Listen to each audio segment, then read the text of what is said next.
There we go.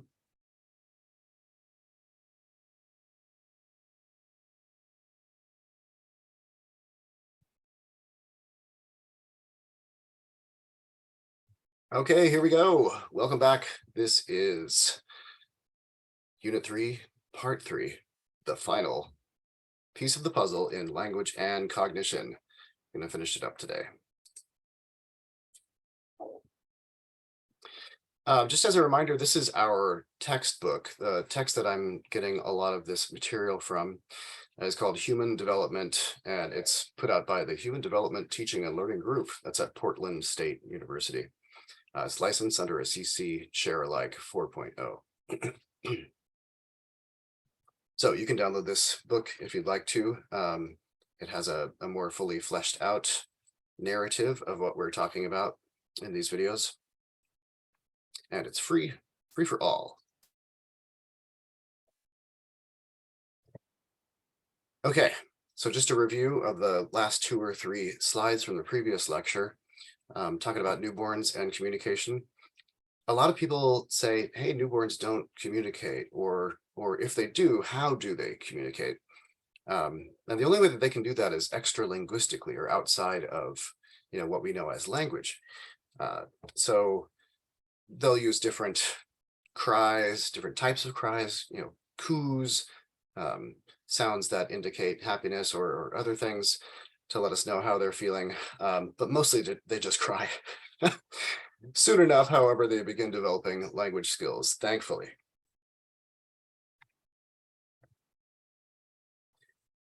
When youngsters start making intentional vocalizations, sounds that they mean to make, it's called cooing. They start doing it pretty much immediately.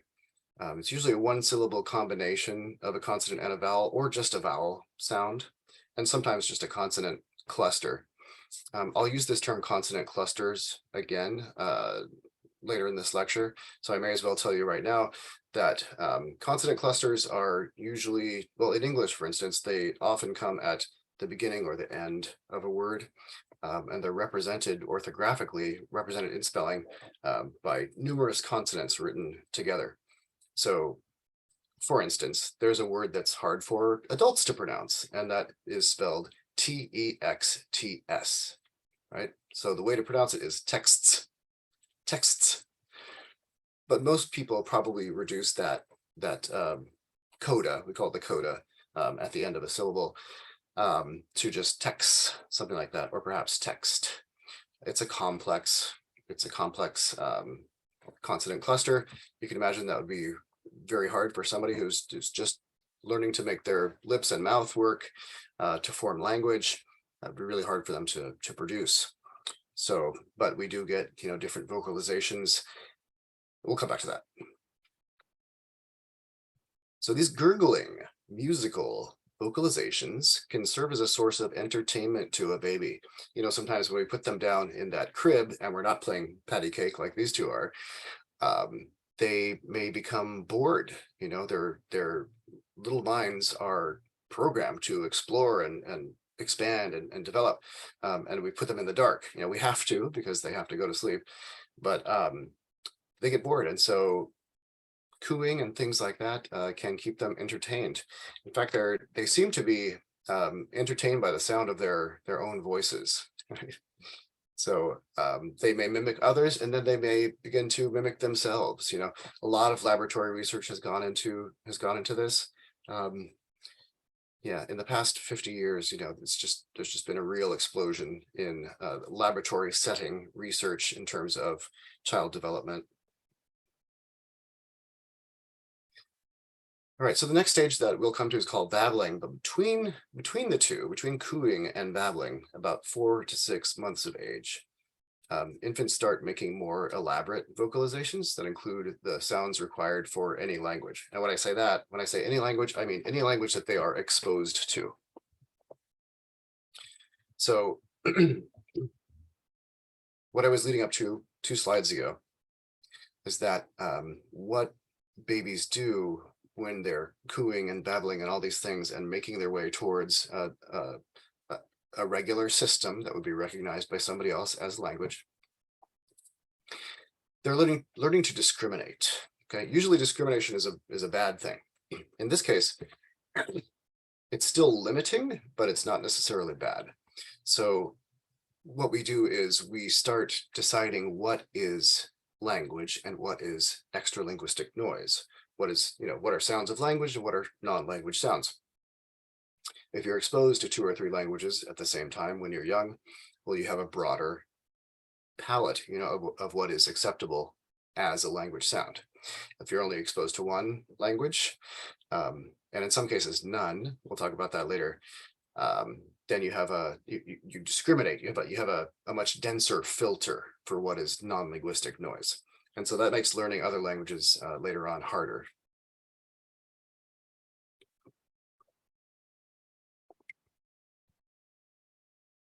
At about 7 months old, infants begin babbling.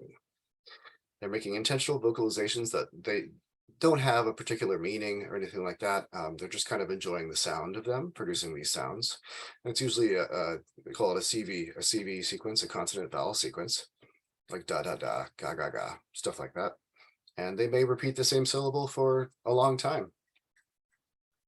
They're sort of training their mouths to produce these things.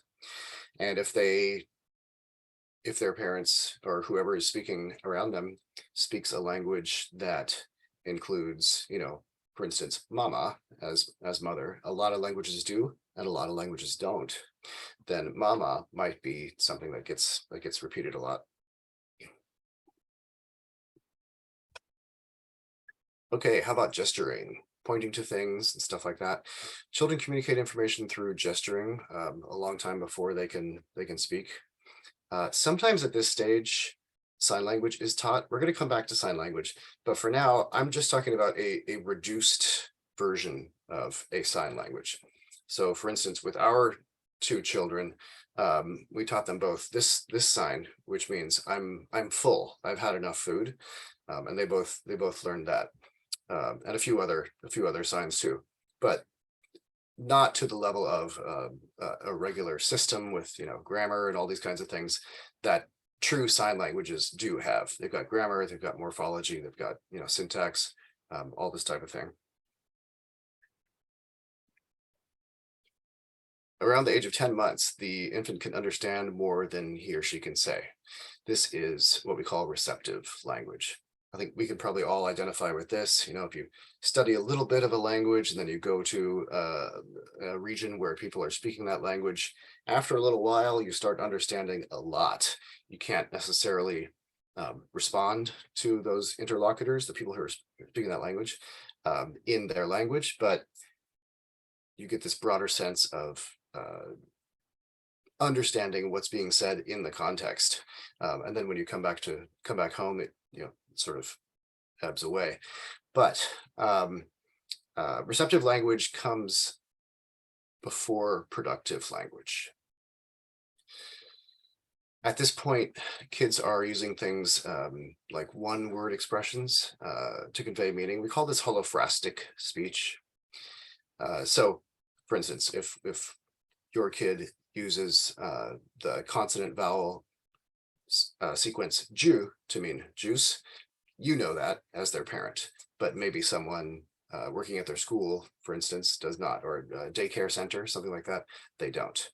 That's a pretty common one, but we all sort of learn our children's idiolect. So idiolect is dialect at the level of the individual, okay? College word of the day. We all know our children's idiolects. We all know our own idiolects, but it's possible that nobody else on the planet understands your child's idiolect, right? Okay. Making language errors. It's really interesting. The errors that young learners make are they reveal a lot about how we learn language. Children's speech, of course, contains many errors in pronunciation. Assuming there is a standard that we want them to speak to, that a particular pair of parents want them to adhere to. Consonant clusters are challenging to pronounce, like T-E-X-T-S, like I said before. But between 1 and 3 years of age, the errors start reducing as they pick up a lot more.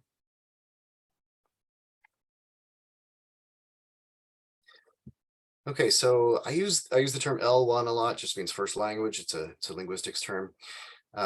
So errors in developing L1 include things like underextension, when a learner believes that a label for a category only belongs to one referent. So a referent is anything in the universe, just anything that we have a word for.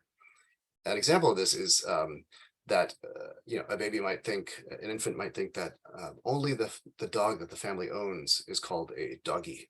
The dog from next door is called something else. Maybe we don't know yet. That's underextension.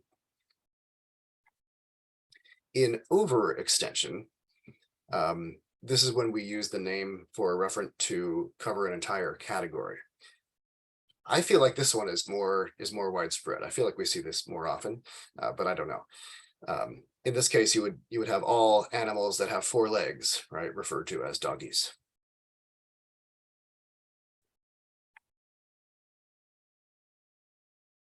Baby talk, infant-directed speech. This is something that is, common across all cultures, everywhere, even Antarctica. Parents modulate their voices when speaking to infants. You know what it sounds like. We exaggerate the vowels and consonants. We use a sing-songy sort of voice. We add facial expression. It's like we're really trying to convince that infant that we are communicating with them. I'm communicating with you and only you. Before they develop object permanence, which we talked about in the previous lecture, when your head leaves that crib, you may as well not exist, right? So while you're there, you have to make an impression if you want some communication to take place. All right, here comes part 2 of this lecture. We're going to talk about some different theories of language development. Now, we're not going to go so deep into any of them. We just want to sort of, scratch the surface and get a flavor, get a feel for each of the sort of major areas that these theories fall into. As with kind of everything else in early childhood development, human development, comes down to nature and nurture. And so people who study language development, naturally split it into these 2 categories as well. On the nature side, language and the ability to learn and use it is seen as innate. It's something that's it's a human capacity, and it's a uniquely human capacity. We said before that humans are the only animals that have a true language. Other animals communicate, but not using language. And then on the nurture side, you've got language and the ability to learn and use it. Use it is something that is acquired. It's something that must be taught. So hold on a minute. Language is the only thing that we learn implicitly. It doesn't need to be explicitly taught unless it's a second or third or fourth language, right? The language you learn on your mother's knee is rarely instructed until the grammar becomes more complex, and we start correcting our children, saying, oh no, it's not goed, it's went, right? This kind of thing. Children pick up language much faster than we could possibly teach it, right? So the answer has got to be somewhere in between these 2, or perhaps there are aspects of each in the other. Raise your hand if you've heard of Noam Chomsky. This is probably the most famous linguist living today. He's now at the University of Arizona. I think he's in his 90s, but he did most of his most important work back in the 1950s. And it would kind of, the blanket term would be nativism.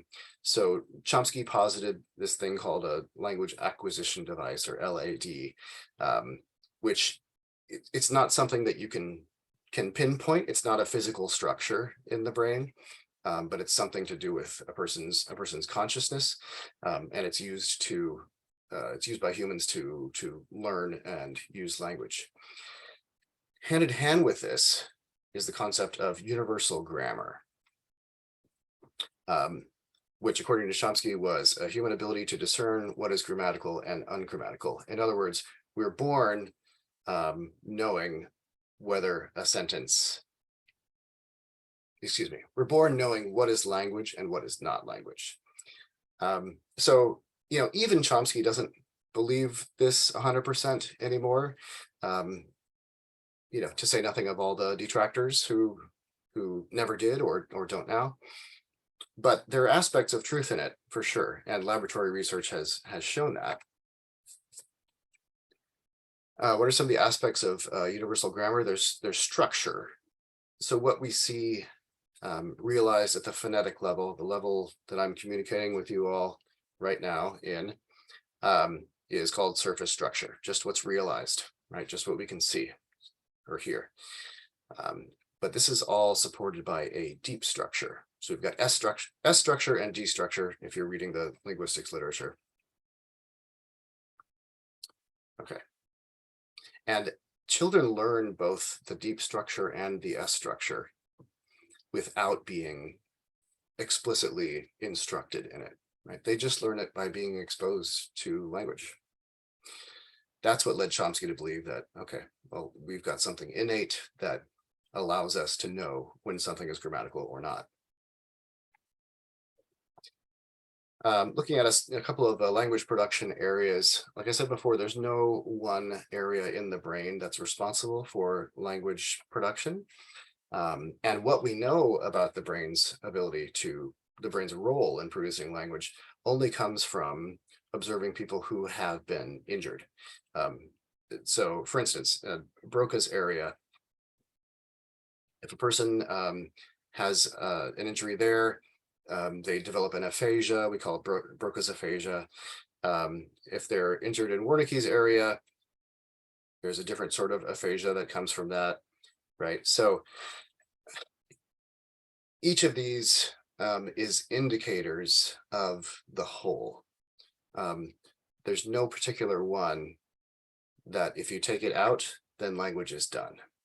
But Broca's area is responsible for language production, and Wernicke's area is responsible for language reception. So if you have Broca's aphasia, you're not going to be able to form sentences. You'll be able to understand them, but not form them. You'll just say nonsense. Wernicke's area is the opposite. You'll be able to produce language, but you won't be able to understand things that other people are saying. So you could look these up later on. There's a lot of videos and research out there about these different aphasias. Okay, more on Chomsky. Critical period. This is somewhat controversial topic, but it seems like the best time to learn language is when you're young. Okay, it's no surprise, but it seems that if you don't learn any language at all when you're young, you never will. So yeah, on the one hand, until you're 4 or 5 years old, you can learn as many languages as you are exposed to. We haven't found a limit on that yet. But if you're exposed to no language at all, there are certain physiological, neurological connections that aren't made that can't later be made. So this is a weakening of Chomsky's position, because if language were 100% innate, then that wouldn't be the case. You could not be exposed to language for 20 years, and then all of a sudden be exposed to it, and boom, you're off and running. It does depend on input. You've got to have something to put into, you've got to have items, lexemes, words to put into that universal grammar in order for it to develop. So feral children, this is Victor. In the 19th century, he was discovered living in the woods. He's always depicted as being around wolves and stuff like that, but I think he probably lived alone. And someone had abandoned him as a baby in the woods. This happened in America too. There was a girl named Jeannie who was it's a really sad story. She was cruelly locked away by her parents in a basement or something, and they never spoke to her. And she was freed when she was 13 years old.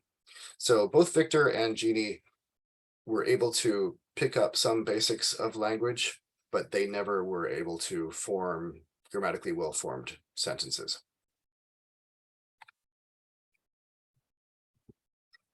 Probably the most quoted psychologist of the 20th century is B.F. Skinner. Skinner sort of represents the opposite of Chomsky. In his learning theory, he posited that language learning happens through the principles of learning, including association and reinforcement. So in Skinnerian thought, language acquisition is completely a learned thing. And imitation is important. But criticism of this comes from the fact that language can't be 100% learned. As I mentioned before, children learn words far too fast for that to be the case, right? So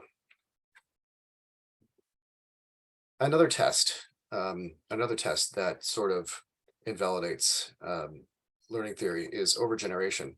So if we think about all these rules that we write for language, rules are meant to be descriptive. They describe how a particular language functions, but you can use those rules to generate sentences. That's what we do with computers, right? We try to teach them to speak to us. But every time that humans write a rule that describes production in a particular language, it tends to overgenerate. So if we think of a child learning these rules implicitly, not explicitly, right? No one tells them, usually in English, the past tense is formed by adding ed, right? That doesn't happen. So the child will say goed instead of went. They don't know about irregular past tenses. They have to be explicitly taught those. Right? This is overgeneration. The other thing is that language is not a list of words. It's not a group of sentences. It's systems within systems. And we draw upon them in order to create what you call original utterances. You can say something that no one has ever said before, right? And you couldn't say that. You could not do that if language was 100% learned.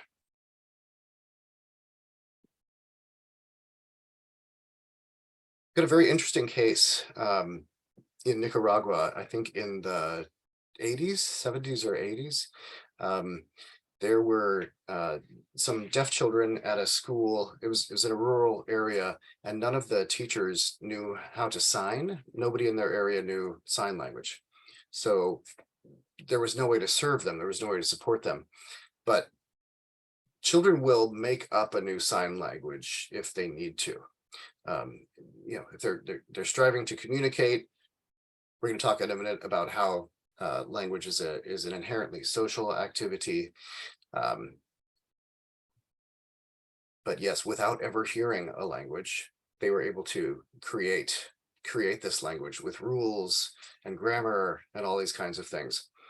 In the literature, you'll see comments about this Nicaraguan sign language, which has become the sign language of Nicaragua, by the way. You'll hear about this as being not a full language. There's kind of I take issue with that because, as I've said before, here and in other venues, if you're able to talk about anything that you want to talk about, then it's a language, and we haven't seen a language yet that doesn't let you do that. So.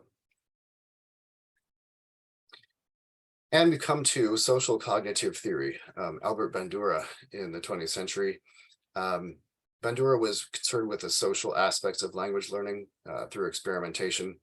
He did a really famous experiment. It was called the Bobo doll, I think, the Bobo doll experiment, where he had an adult and a child in a room, and then there was this sort of scary looking doll. It's the kind of doll that you can punch and it will fall over and right itself again. And they had the adults mistreat the Bobo doll, to shout at it, angry face, maybe punch it, something like that, and then leave the room. And when the adult left the room, the child would then come and mistreat the Bobo doll as well. I think we've probably seen things like this happen, just in our own lives. But this showed that people are constantly trying to socialize. And so even if something that a person who is looked up to is doing is inherently bad, like punching a doll, a child may do it anyways out of a desire to communicate. Right. So, in terms of the the social aspect of language. So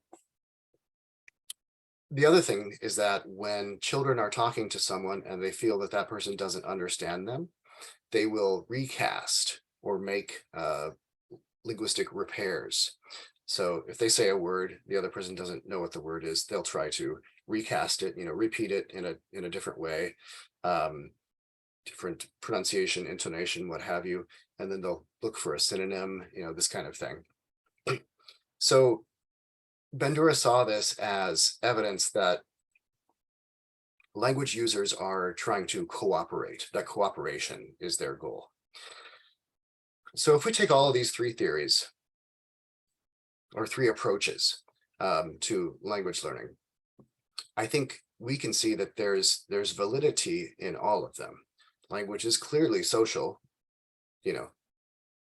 Every time you speak, you're speaking to someone, right? Even if it's self-directed speech and you're just talking to yourself, someone else could potentially hear it, and then it would be communication, right?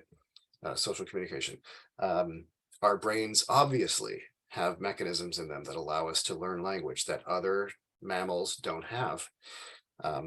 And we have to learn language. We've got to be exposed to it in order for it to, for us to implicitly learn it. So there's validity in all three of them. I don't think you could, you could espouse one and not at least one of the others. So, we've got lots of places to go. Folks, we have come to the end of Unit 3. All right. Thanks for sticking with me. This is a subject I get very chatty about. So, I do appreciate your attention on this. And we'll see you on the next one.